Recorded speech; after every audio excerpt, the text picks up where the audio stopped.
The 90's was rough in DC. Trying to figure out which path was the right path. A lot of ways you can go that would be successful and productive, or, you know, put you behind bars or underground, right? That was the 90's. We need to get to our young folks by the time they're like 12, in my mind. Because if you don't plant your seeds at 12, outside will. The block is already planting seeds even before 12. That's where like my passion truly lies, is being able to create pathway and options for our young folks.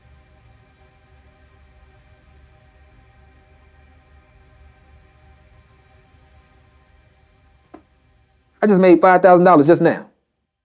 Technology has made millionaires out of people sitting at home in slippers. And now people starting to do investing and stock trading and all that good stuff. There wasn't no information like that available to my community back in the 90's of how to watch the stock market and do options tradings, and you can make money like that now. I mean, you can make it like that then, but no one was telling us. And I would have to go to a library and pull like 3 or 4 books just to find the population of Taiwan. I might have to go to 2 or 3 libraries, 2 or 3 bus stops around town to get 1 or 2 books.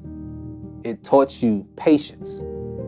It taught you how to accept rejection.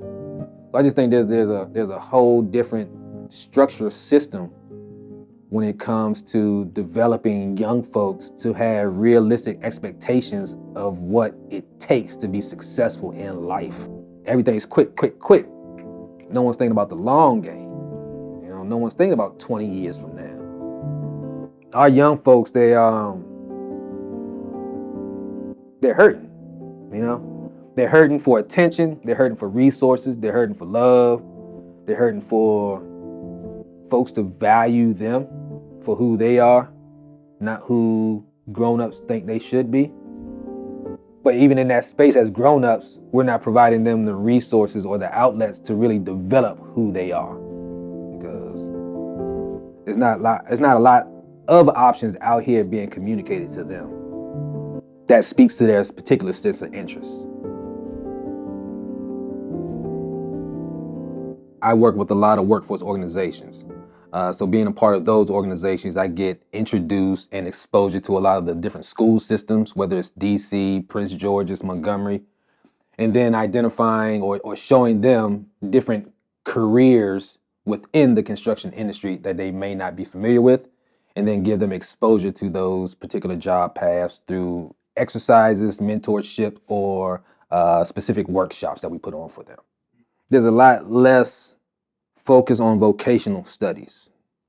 There's no more tech class. There's no more automotive class.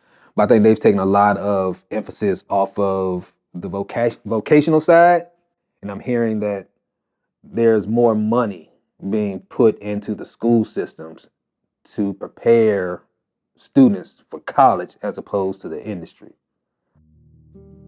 8 o'clock, lunch, 5 o'clock, home, 8 o'clock, lunch, 5 o'clock, home. The whole youth workforce is not being attracted to construction because it's still seen as hard labor.